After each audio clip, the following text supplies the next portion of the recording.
So hello and welcome everyone, स्वागत करता हूं मैं आपका इस सेशन में। आपको याद होगा कुछ दिनों पहले मैंने बोला था कि यार गवर्नमेंट ऑफ इंडिया से हम सभी को ज़्यादा सपोर्ट चाहिए, सारे इंजीनियर्स को ज़्यादा सपोर्ट चाहिए, ज़्यादा वैकेंसीज चाहिए सरकारी विभागों में, सो दैट हम लोग भी एक सरकारी ऑफिसर बन पाएं। और सरकारी ऑफिसर में भी सबसे टॉप मोस्ट ऑफिसर कौन सा होता है कि अगर हम कहीं ग्रुप ए गैस्टेड ऑफिसर बन जाए तो मज़ा ही आ जाए। अपनी गाड़ी पर अगर भारत सरकार लिखवाने का मौका मिले यार, उससे अच्छी बात क्या हो सकती है। तो कहीं ना कहीं शायद गवर्नमेंट ऑफ इंडिया ने मेरी ये बात सुन ली, हम सबकी दुआएं सुन ली और बहुत ह्यूज वैकेंसीज। आज तक मैंने जितने भी नोटिफिकेशंस कवर किए उसमें सबसे बड़ा नोटिफिकेशन ये होने वाला है जिसमें कि आप सभी लोगों को मौका मिलेगा ग्रुप ए गैस्टेड ऑफिसर बनने का गवर्नमेंट ऑफ इंडिया में, और आपको एक ऐसी जॉब करने का मौका मिलेगा which is equivalent to engineering services. इतना ही नहीं, इंजीनियरिंग सर्विसेज में अगर आप देख रहे होगे तो नंबर ऑफ सीट्स दिन ब दिन कम होती जा रही है, मगर यहां पर जो नंबर ऑफ सीट्स आई है वो देख के शायद आपको मजा ही आ जाएगा। वो देख के आप लोगों का कॉन्फिडेंस बिल्कुल नेक्स्ट लेवल पे बन जाएगा। तो क्या आप सब लोग जानना चाहते हो कौन सी वैकेंसी, क्या इसकी डिटेल्स हैं? आइए शुरू करते हैं सेशन को और देखते हैं इसमें क्या क्या बातें दे रखी हैं। तो मैंने सारे नोटिफिकेशन की जो सबसे इंपॉर्टेंट बातें वो बातें मैंने कलेक्ट करी और मैं वो सारी बातें आप सभी लोगों के सामने रखने वाला हूं। आइए शुरू करते हैं बिना किसी देरी के। सबसे पहली चीज तो बात करते हैं कि ये वैकेंसी आखिर कौन से डिपार्टमेंट की है।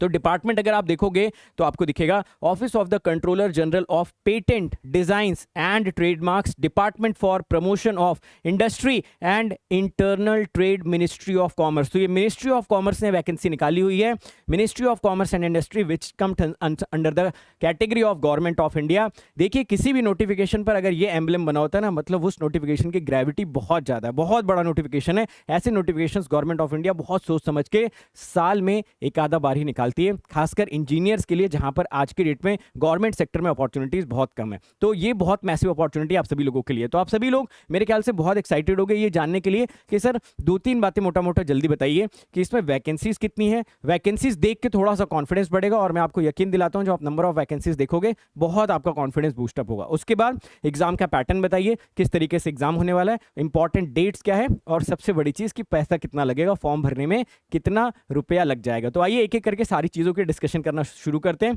मैं आपको बता दूं कि जब इस रिक्रूटमेंट के थ्रू आप जाओगे ना भाई साहब, तो आपको जो पोस्ट मिलेगी that will be the post of examiner of patents and design, है ना। तो मोटा मोटा इसको ना पेटेंट ऑफिसर बोलते हैं कि आप ग्रुप ए गैस्टेड ऑफिसर बन जाओगे, पेटेंट ऑफिसर आपको बोला जाएगा। जैसा मैं बोलता हूं ना, भारत सरकार का जो सपना है ना भारत सरकार अपनी गाड़ी पे लिखवाने का, वो पूरा होने जा रहा है इस जॉब के थ्रू। आइए बात करते हैं हम लोग कि ये कंडक्ट कौन करवाता है। मैंने पहले बताया कि ये कंडक्ट आपका करवाता है QCI, quality control council of India आपका करवाता है, which comes under the ministry of commerce and industry, government of India. बाकी ये वेबसाइट दे रखी है, इस पर जाके आपको फॉर्म भरना होगा। ये वेबसाइट का लिंक मैं बाद में भी आपको समझाता हूँ कि आपको कैसे इस पर अप्लाई करना होगा ना। अब चलिए बात आ जाती है इसमें वैकेंसीज के बारे में कि सर इसमें वैकेंसीज कितनी। तो मैं पहले आपको बता दूं कि यार ये ग्रुप ए गैस्टेड है, लेवल 10 का इसमें आपको पे मैट्रिक्स मिलता है, जो कि जनरली इंजीनियरिंग सर्विसेज में जो आप जाते हो ना, जो आपका पे स्केल होता है बिल्कुल वही पे स्केल यहाँ पर भी है। 56,100 से लेके 1,77,500 प्लस जो आपके अलाउंसेस होते हैं जो कि गवर्नमेंट ऑफ इंडिया के आपको मिलते हैं, वो सारे के सारे आप सभी लोगों को यहाँ पर मिलने वाले हैं। ठीक है, अब बात कर लेते हैं वैकेंसीज की। आइए जरा देखते हैं वैकेंसीज कितनी है। तो ऊपर अदर ब्रांचेस लिखी हुई हैं, ऑब्वियसली उसमें हमारा इंटरेस्ट नहीं है। भाई साहब इसको देखिए, ये कौन सी ब्रांच है?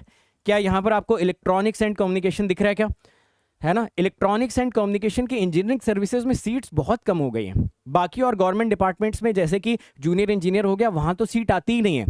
पेटेंट ऑफिसर में भाई साहब देखिए, अगर आप इलेक्ट्रॉनिक्स एंड कम्युनिकेशन के हैं तो आपके लिए 108 सीट्स आई है। 108 सीट, मतलब समझ रहे हो, 108 सीट देख के मुझे पुराना ज़माना याद आ गया। सन 2010-2011 में कभी इंजीनियरिंग सर्विसेज में इतनी सीट्स आया करती थी।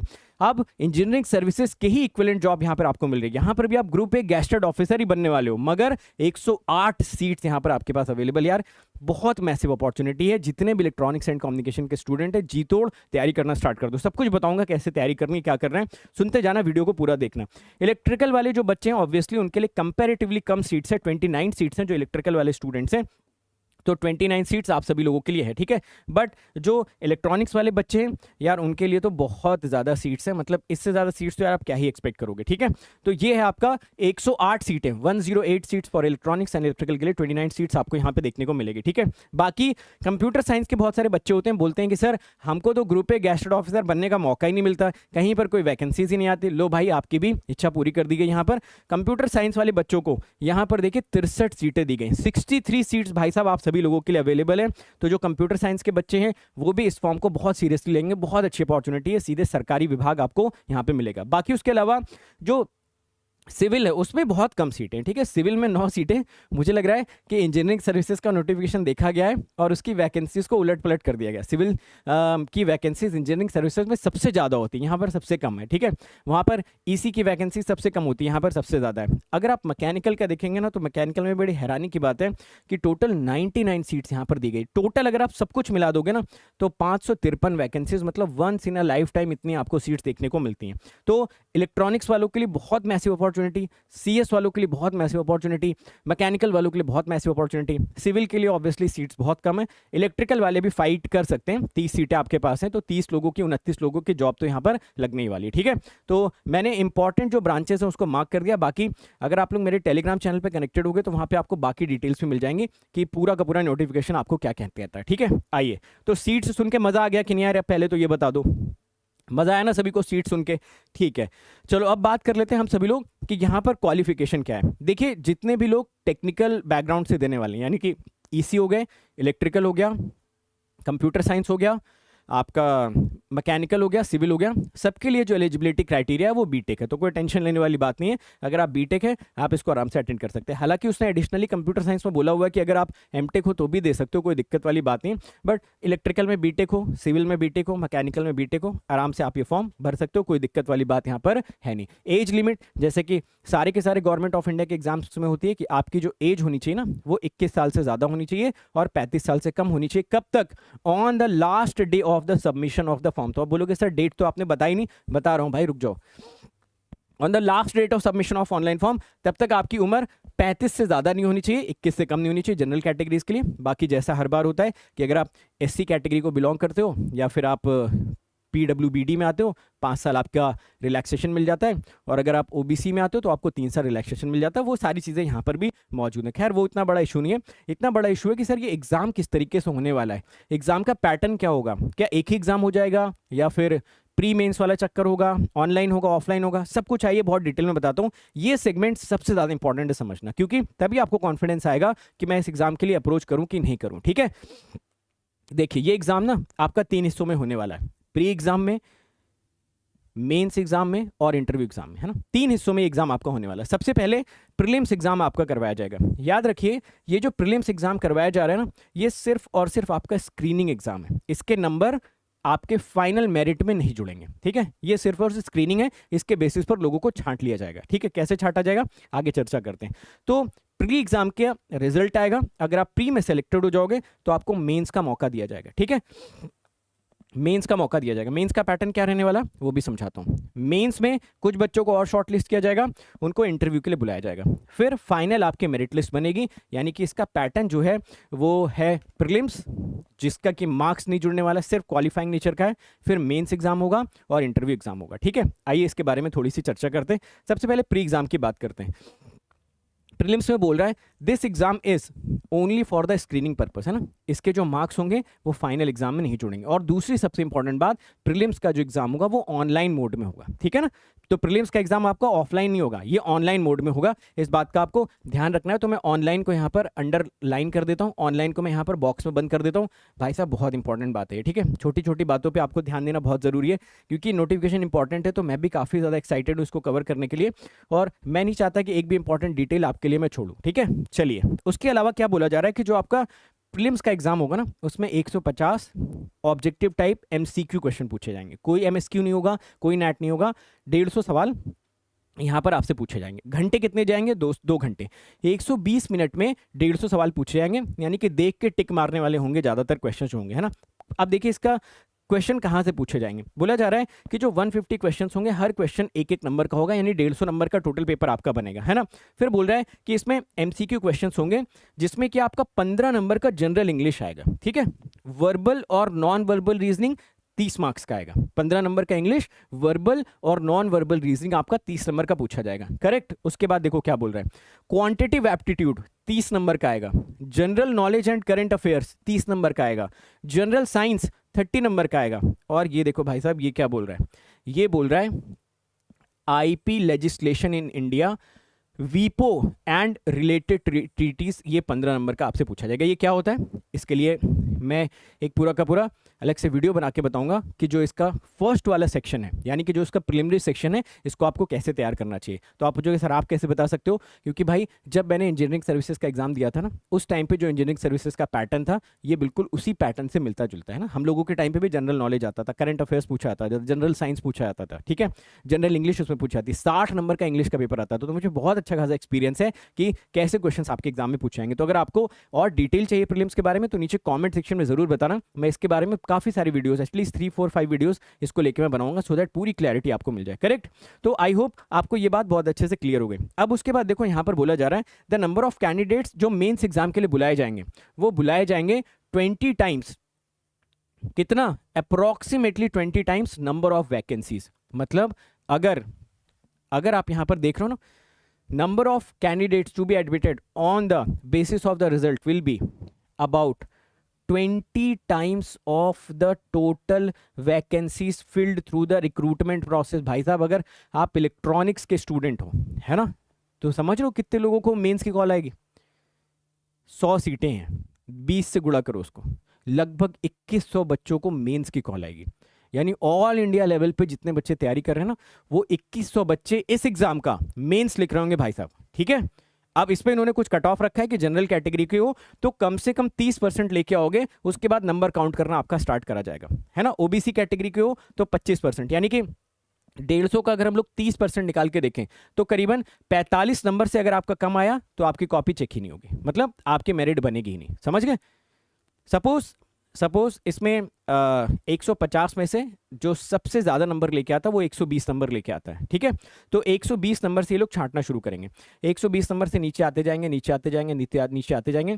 जब इनको 2100 लोग मिल जाएंगे वहाँ पे ये स्टॉप कर जाएंगे। मगर ये देखेंगे कि भाई जिनके 45 नंबर से कम है और जनरल कैटेगरी में, उनको हटा ही देंगे कि भाई तुम साइड में हटो, ठीक है। या फिर जो ओबीसी कैटेगरी है उनके 25% से अगर कम नंबर है उनको हटा दिया जाएगा। जो एससी एसटी की कैटेगरी के जो स्टूडेंट्स अगर उनके 30 नंबर से कम है उनको हटा दिया जाएगा, ठीक है। तो 150 नंबर का पेपर है, 150 नंबर में जो भी हाईएस्ट लाएगा वहां से मेरिट स्टार्ट होगी, 2100 लोगों को सिलेक्ट करेंगे और आपको मेल पे आ जाएगा कि भाई आप मेंस के लिए एलिजिबल है। अब आते हैं कि मेंस में क्या करना है। हालांकि इसमें आप चाहे जितने नंबर लेके आए वो फाइनल मार्क्स में आपके नहीं जुड़ेंगे। मेंस के एग्जामिनेशन बड़ा इंटरेस्टिंग इन्होंने पैटर्न बनाया हुआ है। मेंस के एग्जामिनेशन में बोल रहे हैं 2 पेपर होगा, ठीक है। पेपर 1 जो होगा वो OMR बेस्ड होगा। OMR बेस्ड का मतलब हो गया ऑब्जेक्टिव टाइप का क्वेश्चन होगा ना, मतलब कि जहां पर आपको ऑप्शंस मिलेंगे और उनको आपको टिक करना रहेगा, ठीक है। परफेक्ट। तो उसमें ऑब्जेक्टिव टाइप के क्वेश्चंस आपको मिलेंगे पेपर 1 में, और पेपर 2 जो होगा ना वो आपका डिस्क्रिप्टिव टाइप का पेपर होगा। करेक्ट। तो इस बार जो मेंस का एग्जामिनेशन आप देने जा रहे हो, सबसे पहली चीज ये आपका ऑफलाइन होगा, है ना। इसके लिए आपको प्रॉपर सेंटर मिलेगा, आप सेंटर पे जाओगे, एक ही दिन दोनों पेपर होगा। पेपर 1 में आप सभी लोगों को क्या मिलेगा, देखिए paper 1 is OMR based and paper 2 is descriptive. Paper 1 will be 100 marks and paper 2 will be 300 marks, है ना। तो पेपर 1 में आपको कितने नंबर का मिलेगा, 100 नंबर का, पेपर 2 में 300 नंबर का। उसके बाद बोला जा रहा है, ध्यान दीजिए ये बड़ा इंपॉर्टेंट पॉइंट है, paper 1 will be 2 hours duration and will comprise of maximum of 100 objective type MCQ questions, each questions carrying 1 marks to test the. अब इसमें देखो क्या क्या पूछेगा, general knowledge and current affairs 20 marks का, फिर जनरल एप्टीट्यूड बीट्स 20 मार्क्स का, elementary mathematics आ गया इसमें 20 मार्क्स का, English language and proficiency 20 marks का, and general knowledge related to IPR, है ना, इंटेलेक्चुअल प्रॉपर्टी राइट, 20 नंबर का। ये बताऊंगा आप लोगों को कि ये क्या होता है। तो कहने का मतलब है कि जो पहला आपका MCQ बेस्ड क्वेश्चन है उसमें कोई भी टेक्निकल क्वेश्चन नहीं आएगा, एक भी टेक्निकल क्वेश्चन नहीं आएगा, तो वो सारी ब्रांचेस के लिए कॉमन रहेगा, ठीक है। ध्यान रखिए इसमें किस तरीके से उसने 100 नंबर को डिवाइड करा हुआ है। 20 नंबर उसने बोला हुआ है करंट अफेयर जनरल नॉलेज का देगा, जनरल एप्टीट्यूड का 20 नंबर देगा, एलिमेंट्री मैथमेटिक्स का 20 number, English language and proficiency का 20 नंबर देगा, और उसके साथ साथ IPR का 20 नंबर। 5 हिस्सों में 20-20 करके बांट दिया, 100 नंबर का पेपर बन गया।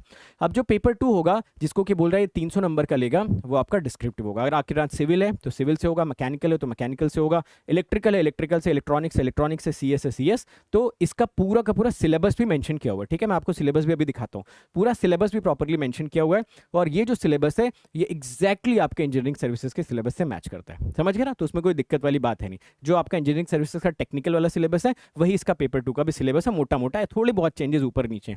तो देखो यहाँ पर क्या बोल रहा है, अगर आप देखें तो बोल रहा है paper 2 will test the knowledge of the candidates in technical and scientific discipline of the vacancies applied for the paper 2 will be 3 hours duration, 3 घंटे का पेपर होगा, comprises of 300 marks having descriptive questions, ठीक है। तो ये descriptive questions होंगे। अब बोल रहा है कि सबसे पहले जो आपका प्रीलिम्स हुआ था उसकी स्क्रीनिंग के थ्रू 2000 लोगों को इन्होंने बुला लिया, 2100 लोगों को बुला लिया, ईसी की बात कर रहा हूँ, इलेक्ट्रॉनिक्स की बात कर रहा हूँ, ठीक है। उसका कोई नंबर जोड़ा नहीं इन लोगों ने। उसके बाद आपका मेंस हुआ। अब मेंस में 2 पेपर हुए, है ना। दोनों पेपर को मिला के ये बोल रहे हैं कि हम 80% का वेटेज बनाएंगे, और 80% का वेटेज बनाने के बाद अगर 2100 बच्चे, जो लगभग 2100 के आसपास बच्चे थे ना, ईसी के जो बच्चे थे जिन्होंने मेंस का एग्जाम दिया था, उसमें से कितने बच्चों को ये इंटरव्यू के लिए बुलाएंगे, ठीक है। देखिए क्या बोला इन्होंने, इंटरव्यू का प्रोसेस क्या है। इंटरव्यू के लिए इन्होंने बोला है कि पहली चीज तो ये 100 नंबर का आपका इंटरव्यू होगा, है ना। ऑब्वियसली इसमें आपका बेसिक नॉलेज टेस्ट करा जाएगा, और इंटरव्यू के लिए कितने बच्चों को कॉल आएगी देख लो, 5 times of the approximate number of vacancies. लगभग इलेक्ट्रॉनिक्स में 600 बच्चों को इंटरव्यू के लिए बुलाया जाएगा। अगर 108 सीटें हैं उसका 5 गुना हम मान के चलें, 550 के आसपास मान के चलो, कि आपको 550 बच्चों को इंटरव्यू के लिए बुलाया जाएगा। भाई साहब बहुत बड़ा नंबर होता है, बहुत बड़ा नंबर। 550 बच्चे इंटरव्यू देने जाएंगे, सब लोग 100 नंबर इंटरव्यू के लिए सबके लिए रखे जाएंगे, ठीक है। तो आपके मेंस का वेटेज 80% हो गया, इंटरव्यू का वेटेज 20% हो गया। फिर ये मिला के फाइनल आपकी मेरिट लिस्ट बनेगी, जिसमें से 108 बच्चों को नौकरी मिल जाएगी और वो ग्रुप ए गैस्टेड पेटेंट ऑफिसर कहलाएंगे। मजे की बात यहां पर ये है कि एग्जाम तो आपका इंग्लिश में होगा, ये तो पक्की बात है, मगर इन्होंने स्पेसिफिकली मेंशन किया कि आपका इंटरव्यू भी इंग्लिश में होगा, ठीक है। तो इंटरव्यू आप हिंदी में नहीं दे सकते, ये इन्होंने स्पेसिफिकली मेंशन किया है, इंटरव्यू भी आपका इंग्लिश में होगा। वेरी वेरी इंपॉर्टेंट पॉइंट है ना। बाकी तो सारा पेपर इंग्लिश में रहेगा ही रहेगा, ये भी आपका इंग्लिश में रहेगा। तो क्या इतनी बात आपको समझ में आई? आइए फटाफट आपको इंपॉर्टेंट डेट्स बताता हूँ, ये सारे इंपॉर्टेंट डेट्स पे नजर रखिएगा, ठीक है। 14 जुलाई को, यानी कि आज से ठीक 1 हफ्ते बाद ये प्रोसेस स्टार्ट हो जाएगा। खत्म कब होगा? 4 अगस्त को। आपका एडमिट कार्ड प्री एग्जाम का 15 अगस्त से एक दिन पहले 14 अगस्त को आ जाएगा, तो 4 अगस्त का वेट मत करना, 20-21 जुलाई तक ये फॉर्म भर देना। प्री एग्जाम आपका कब होगा? 3 सितंबर को। प्री एग्जाम का रिजल्ट कब आ जाएगा? 13 सितंबर को। मेंस का एडमिट कार्ड कब आ जाएगा? 5 दिन बाद 18 सितंबर को। सिर्फ और सिर्फ 2 हफ्ते का गैप आपको मिलेगा। 1 अक्टूबर को मेंस का एग्जाम होगा। मेंस के एग्जाम का रिजल्ट जो आएगा वो 16 अक्टूबर को आ जाएगा। इंटरव्यू का एडमिट कार्ड ठीक 5 दिन बाद 22 तारीख को। इंटरव्यू 11 और 12 नवंबर को, और 17 नवंबर को डिक्लेरेशन। मतलब इतना सिस्टमैटिक टाइमलाइन मैंने बहुत कम नोटिफिकेशंस में देखा है, बहुत सिस्टमैटिक और बहुत क्विक। 14 जुलाई को ये नोटिफिकेशन रिलीज कर रहे हैं, और 17 नवंबर को ये बता देंगे कि भाई नौकरी किसके किसके हाथ लग चुकी है। तो बहुत कम टाइम में ये प्रोसेस कंप्लीट करेंगे। आपके पास अभी सफिशिएंट अमाउंट ऑफ टाइम बचा हुआ है, क्योंकि आपके पास प्रीलिम्स का जो एग्जामिनेशन होने वाला है वो अगर आप नोटिस करें 3 सितंबर को होने वाला है। तो सफिशिएंट टाइम आपके पास है। जो लोग ऑलरेडी एक बार गेट की प्रिपरेशन कर चुके हैं, है ना, अभी पीएसयूज वगैरह के एग्जाम्स दे रहे हैं, गेट में अच्छे रैंक ला चुके हैं, या गेट अच्छा नहीं हुआ है, या फिर जो भी रीज़न है, जो लोग तैयारी कर रहे थे 1-2 साल से तैयारी में लगे हुए हैं, उनके लिए बहुत मैसिव अपॉर्चुनिटी यार। सीरियसली इस एग्जाम को जरूर आप लोग लेना, ठीक है, क्योंकि सिलेबस भी मोर और लेस कॉमन ही। अप्लाई कैसे कर सकते हो? इस वेबसाइट पर जाओ, डेट मैंने बताई दिया, यहाँ पर जाकर आप इसको फटाफट अप्लाई करो, ठीक है। बाकी इसमें अगर आप देखोगे 1000 रुपये की फीस है, भर देना इसको, ठीक है। 1000 रुपये की फीस है, और बाकी डिपेंडिंग अपॉन द कैटेगरी आपको एग्जामिशन यहाँ पर मिल जाएगा, ठीक है।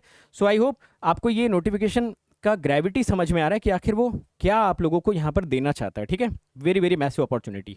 तो अब यहाँ पर ऑब्वियसली मैं इसका जो नोटिफिकेशन का पीडीएफ है वो मैं आप लोगों के साथ शेयर करूँगा। नोटिफिकेशन का पीडीएफ वो आप देख सकते हो। जो मेंस का सिलेबस है, जो 300 नंबर का 3 घंटे में पूछा जाएगा, वो हर ब्रांचेस का अलग अलग है। ईसी और इलेक्ट्रिकल वाले अगर चाहते हैं कि उन सिलेबस को मैं थोड़ा डिटेल में एक्सप्लेन करूं, तो नीचे एक बार कमेंट में लिख के बताइएगा। तो सबसे पहली चीज़, इस नोटिफिकेशन से रिलेटेड कोई डाउट होगा वो कमेंट करिएगा। अगर आपको ये जानना है कि सर प्री एग्जाम की हमें तैयारी कैसे करनी है, प्री एग्जाम का एक अलग से वीडियो बना दीजिए, ताकि हमें पता चले कि कौन कौन से रिसोर्सेज हमें किस किस टॉपिक के लिए रेफर करनी चाहिए, उसका मैं वीडियो बनाऊंगा। पॉइंट नंबर 3, आप सभी लोगों को आगे सपोज प्री के आगे का कैसे प्रिपरेशन करना है। जो आप मेंस के एग्जाम्स होने वाले हैं, या फिर आपका जो मेंस का सिलेबस है उसमें बहुत सारे टॉपिक्स ऐसे हैं, जैसे माइक्रोवेव भी यहाँ पर है अगर आप देखोगे इलेक्ट्रॉनिक्स वालों के लिए, तो उसके लिए सर कैसे प्रिपेयर करना है, एक सेपरेट वीडियो उस पर बना दीजिए। एंड फाइनली इसमें जो बहुत सारे एडिशनल, जैसे बीच बीच में आईपीआर करके आ रहा था, वो क्या होता है, उसको हमें कैसे पढ़ना चाहिए, उसके लिए कौन सा बेस्ट रिसोर्स रहेगा, वो भी अगर आप चाहते हो तो आप जरूर नीचे कॉमेंट करिए। डिपेंडिंग अपॉन द कॉमेंट मैं उस पर वीडियो बनाऊंगा आप सभी लोगों के लिए। हमेशा की तरह आपके हेल्प करने की मैं पूरी कोशिश करूंगा। हालांकि मेरा शेड्यूल अभी बहुत ज़्यादा बिजी चल रहा है यार, ठीक है, बट स्टिल मैं चाहता हूं कि यार आप लोग लाइफ में अच्छा करो, और मैं अगर उसमें कुछ कंट्रीब्यूट कर पाऊंगा तो मैं अपने आप को more than happy, more than lucky समझूंगा, ठीक है। बाकी यार आप सभी लोगों के लिए एक इंपॉर्टेंट इन्फॉर्मेशन यहाँ पर है कि आप अगर अनअकैडमी प्लस पर ज्वाइन आना चाहते हो तो अनअकैडमी प्लस पर भी आ सकते हो, अपनी जर्नी स्टार्ट कर सकते हो। अनअकैडमी प्लस पे बहुत अमेजिंग फीचर्स आपको मिल जाते हैं, ठीक है। रेज द हैंड का आपको ऑप्शन मिलता है, आपको क्लास हैंडआउट्स मिल जाते हैं, इन क्लास पोल्स मिलते हैं, डेली प्रैक्टिस प्रॉब्लम्स मिल जाता है, एजुकेटर की पूरी कम्युनिटी मिलती है, लाइव पढ़ सकते हो अपने कंफर्ट जोन में, स्टडी मटेरियल, अनलिमिटेड एक्सेस मिलता है कोर्सेज का, इंडिया के टॉप एजुकेटर्स एक सिंगल जगह पर आपको मिल जाते हैं, ठीक है। तो नए बैचेस आपके स्टार्ट हो चुके हैं, फाउंडेशन और ऑल स्टार बैचेस ऑलरेडी चल रहे हैं, मेरा सिग्नल सिस्टम भी चल रहा है, तो आप अनअकैडमी प्लस पर आकर अपनी जर्नी स्टार्ट कर सकते हो। अनअकैडमी प्लस पर एक बहुत अच्छा आप लोगों के लिए ऑफर भी आया हुआ है, ठीक है। तो आप अनअकैडमी प्लस पर आने के लिए क्या कर सकते हो, ये कोड लगा सकते हो, ठीक है। अब आप पूछोगे सर ये कोड का हमें क्या फ़ायदा मिलेगा। देखिए, मुझे चीज़ें बहुत स्ट्रक्चर्ड और सिस्टमैटिक पसंद है, तो मैंने आप सभी लोगों के लिए एक पूरा का पूरा सेपरेट ग्रुप बना रखा है। वहाँ पर जैसे आप ये कोड लगाते हो, आप मुझे इस टेलीग्राम चैनल पर जाओ और मुझे बताओ कि सर मैंने ये कोड लगा दिया है, अब बताइए मुझे क्या करना चाहिए। जैसे ही आप ये कोड लगाकर मुझे बताते हो ना, मैं आपको एक खजाना प्रोवाइड करता हूँ, एक सेपरेट टेलीग्राम ग्रुप प्रोवाइड करता हूँ, जहाँ पर आप ही जैसे बहुत सारे बच्चे और मेरे बहुत सारे वहाँ पर एक्सपर्ट्स बैठे हुए हैं जो आपके doubts day in day out solve करते रहते हैं, ठीक है। आपको रात में 2 बजे डाउट आता है, फोटो खींचो, वहाँ पर डालो, आपको उसका वीडियो सोल्यूशन मिल जाएगा। हर फ्राइडे वहाँ पर हम लोग जूम सेशंस करते रहते हैं। आपको मुझसे बात करनी, I am just 1 call away, बात करो मुझसे और जो भी क्वेरीज है रिजॉल्व करो। तो जैसे ही आप ये कोड लगाकर सब्सक्रिप्शन लेते हो, मुझसे बात करो, अपनी प्रिपरेशन स्ट्रैटेजी को डिस्कस करो और डेली बेसिस पर ग्रुप में अपडेटेड हो। वो ग्रुप पर्सनली मैं मॉनिटर करता हूँ, डेली मैं सारे बच्चों से उसमें इंटरेक्शन करता हूँ और सबको प्रॉपर इनपुट देने की कोशिश करता हूं। तो आई होप आपको समझ आ रहा है कि इस कोड की ग्रेविटी कितनी है। देखो, 2-3 हज़ार रुपए ऊपर नीचे का कोई बहुत फर्क नहीं होता। इंपॉर्टेंट ये होता है कि जो आपका टाइम बचा हुआ ना, क्या वो आप अंडर गाइडेंस यूटिलाइज कर रहे हो या नहीं। अंडर गाइडेंस पढ़ोगे, जल्दी रैंक आ जाएगी। इधर उधर भागते रहोगे तो तैयारी करते रहोगे, आपको प्रॉपर गाइडेंस नहीं मिलेगी। तो guidance is a very very important for everyone, right. बाकी जो लोग इसरो वगैरह की प्रिपरेशन कर रहे हैं, वो इसरो को भी टारगेट कर सकते हैं। 299 की आपकी यहाँ पर टेस्ट सीरीज है। एंड ऑफलाइन आना चाहते हो तो ऑफलाइन भी आ सकते हो। ऑफलाइन में एडमिशन स्टार्ट हो चुके हैं। 72,000 फीस है, जिसपे अप टू 50% आपको डिस्काउंट मिल जाएगा। तो करीबन 40,000 45,000 में आप गेट एंड ESC दोनों की प्रिपरेशन कर सकते हो। Thank you so much. I think ये नोटिफिकेशन बहुत बड़ा नोटिफिकेशन है, इसमें आपको जो भी मेरी मदद चाहिए होगी नीचे कमेंट में लिख के जाइएगा। मैं पूरी अपनी जी जान लगा दूंगा आप लोगों को हेल्प करने के लिए। मैं चाहता हूं कि यार आप लोग में से जो लोग भी सूटेबल कैंडिडेट हैं, जो लोग डिजर्व करते हैं, उनकी रैंक आनी चाहिए। Thank you so much everyone, see you in another video.